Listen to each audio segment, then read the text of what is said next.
अस्सलाम वालेकुम। दास्तान अरब का हम 35वां हिस्सा शुरू करते हैं। पिछले हिस्से में हमने सुना कि कैसे अबू तालिब के आखिरी वक्त में भी ईमान नहीं लाए, वो मुसलमान नहीं हुए। हमारे हुजूर सल्लल्लाहु अलैहि वसल्लम ने कितनी मिन्नतें की, लेकिन वो ईमान नहीं लाए और इस दुनिया से चले गए। अब हम आगे का हिस्सा सुनते हैं। हुजूर सल्लल्लाहु अलैहि वसल्लम को अबू तालिब से बेहद मोहब्बत थी।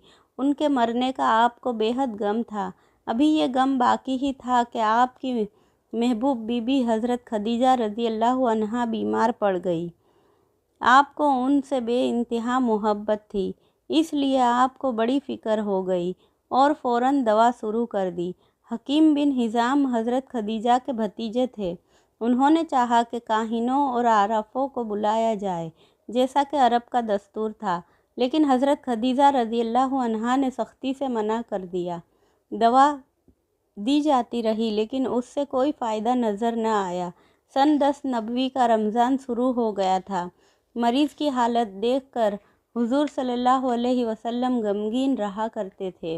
हज़रत खदीजा भी इस गम को महसूस कर रही थी, इसलिए वो बराबर कोशिश करती कि अपनी तकलीफ़ और बेचैनी हुजूर सल्लल्लाहु अलैहि वसल्लम पर न ज़ाहिर होने देती।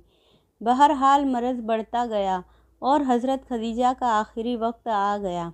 हुजूर सल्लल्लाहु अलैहि वसल्लम ने सोच लिया कि अब ज़िंदगी का रिश्ता कटने वाला है, इसलिए वो हज़रत खदीजा रज़ी अल्लाह अन्हा के सिरहाने बैठ गए। चारों लड़कियां भी आ गई। हज़रत फ़ातिमा रज़ी अल्लाह अन्हा सबसे छोटी थी।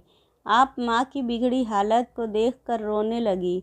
माँ ने आंखें खोली, देखा, लेकिन इतनी ताकत न थी कि मासूम बच्ची को समझा सकती। हज़रत रुक़ैया, ज़ैनब, उम्मे कुलसूम भी नज़रें बचाकर रो रही थी। हुजूर सल्लल्लाहु अलैहि वसल्लम की आंखों में भी आंसू थे। बैठे कुछ पढ़ रहे थे। हज़रत खदीजा ने एक संभाल लिया और उन्होंने हुजूर सल्लल्लाहु अलैहि वसल्लम को देखते हुए फरमाया, मेरे सरताज, मैं आपकी खिदमत उतनी ना कर सकी जितनी करनी चाहिए थी। मुझे अफसोस है। आप बड़े खालिक और मेहरबान हैं। मेरी कोताहियों को एक औरत समझकर माफ़ कर देंगे। हुजूर सल्लल्लाहु अलैहि वसल्लम ने फरमाया, खुदा की कसम, तुमने इतनी खिदमत की है कि शायद ही किसी बीवी ने अपने खाविंद की हो। तुमने हर वक्त और हर मौके पर मेरी मदद की और मेरे आराम और खुशी को ध्यान में रखा। मुझे अफसोस है कि तुम मुझसे रुखसत हो रही हो। अपने गम को मैं बयान नहीं कर सकता, लेकिन क्या किया जाए, यह निज़ाम कुदरत है। हज़रत खदीजा रज़ी अल्लाह अन्हा ने कहा, मुझे इसका एहसास है। इस एहसास ने अब तक मुझे बेचैनी और बेकरारी के ज़ाहिर करने से मना किए रखा। अच्छा प्यारे शौहर, रुखसत, मेरी प्यारी बच्चियों, अलविदा। हुजूर सल्लल्लाहु अलैहि वसल्लम ने झुककर देखा। हज़रत खदीजा की रूह जिस्म छोड़ चुकी थी। हुजूर सल्लल्लाहु अलैहि वसल्लम की आंखों में बेइख्तियार आंसू छलक पड़े। गम से आपका चेहरा सफ़ेद हो गया। माँ के मरने का असर तो चारों बच्चियों ने लिया था, लेकिन सबसे ज़्यादा हज़रत फ़ातिमा बेकरार हो रही थी। हुजूर ने अपनी गोद में लेकर तसल्ली दी। मौत की खबर ने सारे घर में ज़लज़ला पैदा कर दिया। थोड़ी देर के बाद नहला धुलाकर जनाजा तैयार हुआ। लोगों की भीड़ लगी हुई थी। वह जनाजा मकान से बाहर लाए और निहायत शान और एज़ाज़ के साथ कबीला बनी असद के कब्रिस्तान में दफन किया। हज़रत खदीजा रज़ी अल्लाह अन्हा के इंतकाल से हुजूर सल्लल्लाहु अलैहि वसल्लम को बेहद रंज हुआ और आपने फरमाया, यह साल गम का साल है। इसी साल अबू तालिब की भी वफ़ात हुई है। यह दोनों हस्तियां हुजूर सल्लल्लाहु अलैहि वसल्लम के लिए ढाल की हैसियत रखती थीं और अब इन दोनों से हुजूर सल्लल्लाहु अलैहि वसल्लम महरूम थे। यूँ तो जो कोई भी मुसलमान हो जाता आपका खादिमो जानिसार बन जाता, मगर सबसे ज़्यादा हमदर्द और सबसे बढ़कर आपके हामी अबू तालिब और हज़रत खदीजा थी, और इन दोनों की ही वफ़ात हो गई। हुजूर सल्लल्लाहु अलैहि वसल्लम को इन दोनों की वफ़ात का बड़ा मलाल हुआ। कुफ़ार मक्का अबू तालिब और हज़रत खदीजा का बड़ा ख्याल रखते थे, लेकिन इन दोनों के इंतकाल के बाद कुफ़ार मक्का को न किसी का ख्याल रहा न डर। انہوں نے تحقیق یہ کر لیا کہ جس طرح بھی ہو سکے اب اسلام اور مسلمانوں کو مٹا دینا چاہیے۔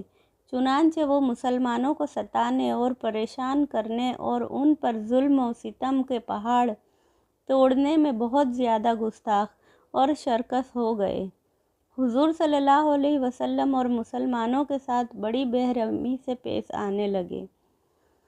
ایک طرف یہ سب کچھ ہو رہا تھا اور دوسری طرف حضور صلی اللہ علیہ وسلم اور آپ کے ساتھی اسلام کی تبلیغ کے کام میں بھی برابر لگے رہے۔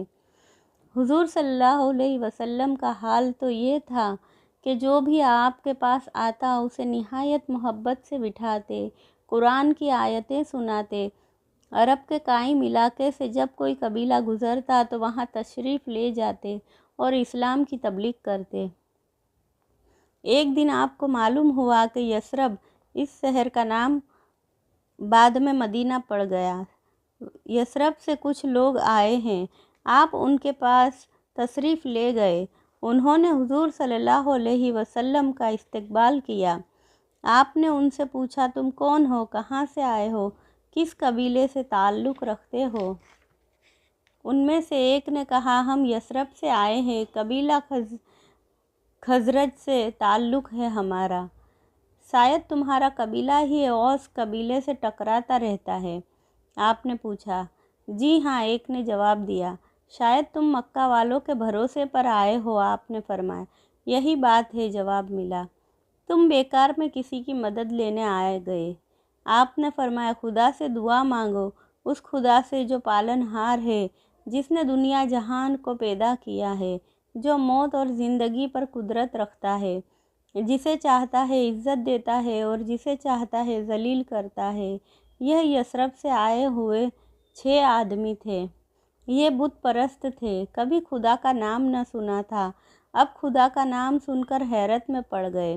اس میں حیرت کی کیا بات ہے؟ ذرا غور سے سوچو کہ پتھر کے بت خدا نہیں ہو سکتے، ان کو تم نے اور تمہارے بزرگوں نے اپنے ہاتھوں سے بنایا ہے۔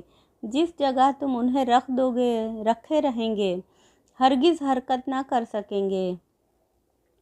خدا تو وہ ہے جس نے کائنات کو پیدا کیا ہے، دن رات بنائے ہیں، وہ ہر چیز پر قدرت رکھتا ہے۔ اس کی عبادت کرو، اس کے سامنے جھکو اور اسی کو سجدہ کرو۔ ان میں سے ایک آدمی اپنے ساتھی سے خطاب کرتے ہوئے کہا، جابر، تم نے سنا یہ وہی نبی ہے جس کا ذکر یثرب کے یہودی کرتے رہتے ہیں، کیوں نہ ہم ان کا مذہب قبول کر لیں؟ جابر نے کہا، یہ ہماری خوش قسمتی ہے کہ یہ خود ہمارے پاس آ گئے، یثربی لوگوں سے پہلے ہمیں اسلام قبول کر لینا چاہیے۔ چنانچہ وہ 6 کے 6 آدمی مسلمان ہو گئے۔ حضور صلی اللہ علیہ وسلم کو اس واقعے سے بڑی خوشی ہوئی۔ آپ سب کو ساتھ لے کر اپنے مکان پر آئے اور جتنا بھی اس وقت قرآن نازل ہوا تھا وہ انہیں بتاتے ہوئے کہا، تم یثرب چلے جاؤ اور وہاں اسلام کی تبلیغ کرو۔ وہ سب کے سب اسی دن یثرب چلے گئے۔ چونکہ یہ وفد یثرب سے مکہ والوں کے پاس مدد حاصل کرنے کے ارادے سے آیا تھا اور مکہ کے سرداروں سے ملاقات کیے بنا واپس چلا گیا، اس لیے مکہ والوں کو بڑا تعجب ہوا۔ ان کی سمجھ میں نہ آیا کہ ایسا کیوں ہوا۔ انہیں یہ معلوم نہ تھا کہ وہ مسلمان ہو کر چلے گئے، پھر بھی انہیں کچھ شک گزرا۔ اس وقت تک کفار قریش کی بے رحمی اور ظلم کافی بڑھ گیا تھا۔ وہ سب موقع پاتے حضور صلی اللہ علیہ وسلم کو ستاتے، پر آپ تھے کہ صبر و شکر کے ساتھ اپنا کام کرتے رہے اور مشن کو آگے بڑھاتے رہے۔ ایک دن حضور صلی اللہ علیہ وسلم تشریف لے جا رہے تھے کہ کسی ظالم نے پیچھے سے آ کر مبارک سر پر خاک ڈال دی اور بھاگ گیا۔ آپ اسی حالت میں گھر تشریف لائے۔ آپ کی صاحبزادی حضرت فاطمہ نے دیکھا تو پانی لے کر آئی اور آپ کا سر دھلانے لگی۔ وہ سر دھلاتی جاتی تھی اور روتی جاتی تھی۔ حضور صلی اللہ علیہ وسلم کی نظر اٹھ گئی۔ آپ نے حضرت فاطمہ کو تسلی دی اور کہا، جان پیدر، رو نہیں، خدا تمہارے باپ کو بچا لے گا۔ فاطمہ نے روتے ہوئے کہا، لیکن یہ کفار آپ کو ستاتے کیوں ہیں؟ آپ نے کہا، فاطمہ ان کی آنکھیں ہیں مگر دیکھتے نہیں، یہ نہیں جانتے کہ میں کون ہوں۔ جس دن یہ سمجھ جائیں گے اسی دن ظلم و ستم چھوڑ دیں گے۔ میری بیٹی ہمیشہ ہر دور میں ہر نبی پر اس کی قوم نے سختیاں کی ہے، تو رنج نہ کیا کر کیونکہ یہ سختیاں کچھ دنوں کی ہے۔ حضرت فاطمہ خاموش ہو گئی۔ آگے کا قصہ ہم اگلی ویڈیو میں سنیں گے، تب تک کے لیے اللہ حافظ۔